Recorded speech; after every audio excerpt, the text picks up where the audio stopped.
Good morning. I'm Ken Robinson, and I'd like to add my welcome to today's important gathering of the Virginia for Innovative Learning Network. I particularly want to thank all the partners who've helped to form and sustain the network, including, of course, James Lane and the team at the Virginia Department of Education. But I especially want to thank the teams of educators who've been working over the past year across all the divisions of the state, 28, I think, in all. This is a really important initiative that's happening in Virginia. The work that I've been involved in for a long time has been focused on the need to think very differently, not just about education, but about children and their potential and how important it is to cultivate the broader range of their capabilities than conventional forms of education have really touched. Children have boundless capacities. They're born with a wonderful range of possible capabilities. There's a difference, isn't there, between a capacity and an actual ability. For example, I always think of language here. Children in the first 18 months, 2 years of their lives get the hang of the rudiments of how to speak.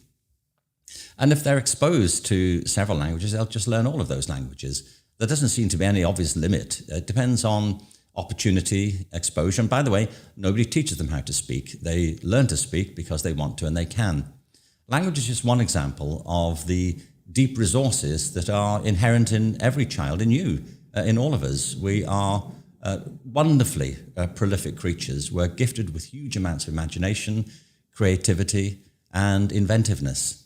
And it's all of those capacities that's created the world that we now live in. And the thing is, this world now is continuing to change at a breakneck pace, where as we speak, as your network gathers for these meetings, we are on the eve of what promises to be an even further reaching digital revolution than the one we've experienced in the past 15, 20 years.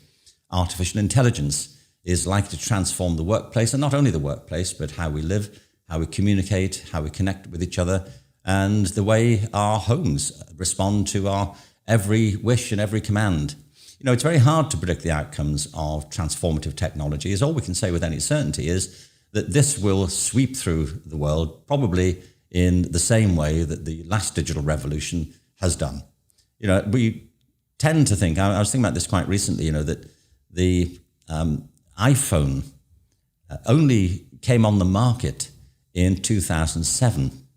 The iPad appeared in 2010.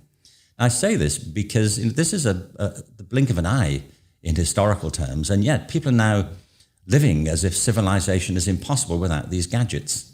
And, if you see somebody in some public space who isn't staring at a screen, lost in their own thoughts and trying to connect with the cloud, you wonder what's wrong with them. This has all happened, in the last 12 years. But there's no doubt, is there, that the children you're teaching now, when they're grown up and have children of their own, those children will be looking back at photographs of you with your iPads and your iPhones with patronizing smiles and saying, what was that? What's that thing in your hand?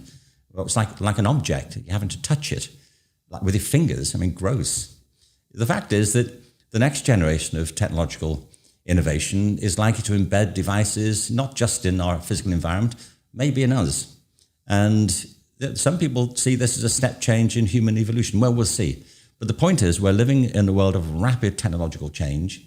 But it's not only technology, it's how technology interacts with culture, with the workplace, with our sense of who we are and how we connect with the people around us. It's no exaggeration to say that these really are revolutionary times. The thing is that not everybody's coping well with this. At the same time that these technologies are proliferating, there's an increase in levels of anxiety, stress, depression. We see it, notably, I'm sure you do, among children at school. And the traditional education system has been required to respond to these changes by doubling down on standardization. I say this, we have to think carefully about what sort of a system education is. I'm going to come back to that in just a moment. But for the past 20, 25 years, the pressure on schools to standardize, to test, to limit the curriculum to those areas that are being tested has been intense. And honestly, the results have not been positive. The result of this testing culture, for the most part, has been to limit the creativity of teachers. It's been to depress the engagement of students. And it hasn't done very much to prepare young people, not just for the world they live in now, but for the world that's evolving in front of us. So I believe, as many other people do, that we need to think radically about the sort of education our children need now and in future. And that education has to be based on a much more generous conception of talent and ability and the need to flex with changes and to be positively engaged in the world around us and not to feel isolated from it or disengaged by it. So it's a big challenge. And I'm honestly thrilled that states like Virginia are seizing the opportunity to rethink not just how we do things now, but the sort of education that we may need in the future. I think it has to be based on a deeper understanding of the conditions under which children learn, the conditions under which teachers give their very best. I also think, we talk about innovation, and it's right there in the title of the network. Sometimes innovation is doing things that haven't been done before. I also think, often innovation is doing things that we forgot worked in the past. It's not always about what's new, it's about what's appropriate. There's been a long history of radical changes to education. I think back, for example, to the work of Maria Montessori. I'm not on commission, by the way, from the Montessori Society, though I do think the work that the Montessori schools do is very interesting, very impressive. But, she was working with children in the slums of Italy at the turn of the 20th century and worked out some of the fundamental ways in which children do best and flourish best. And she's not alone. There have been lots of movements of this sort. The trick is to get them into the mainstream of education. Now, the good news is that there is room for change. A lot of what goes on in schools isn't the result of legislation. A lot of it is, but there's a lot of room for innovation in schools as they are. A lot of things that happen are the result of habit, not the result of direct legislation. For example, we continue to educate children by age group. Now, it seems obvious, doesn't it, that we should do that because we've always done it. But we don't do that outside schools. We don't corral children into age groups and send them off into separate parts of the city when they leave the school. They start to mingle freely. It's only in schools that we separate them.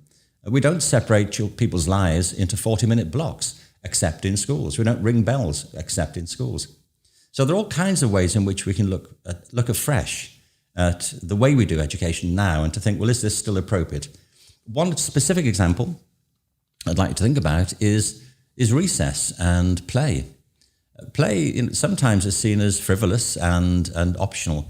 It really isn't. It's fundamental to children's social, emotional, physical, and cognitive growth. And it's been one of the great sadnesses, I think, of the standards movement in recent years, that recess has been squeezed in many schools at the very time when children urgently need to develop their physical capacities, their social capacities, and to cultivate their imaginations.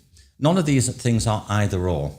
And I think this is the important thing about innovation. Innovation isn't always about seeing big distinctions. It's about making connections and forging relationships between disciplines, between age groups, between the school and the community, between teachers and parents and the children themselves and the broader community of policymakers.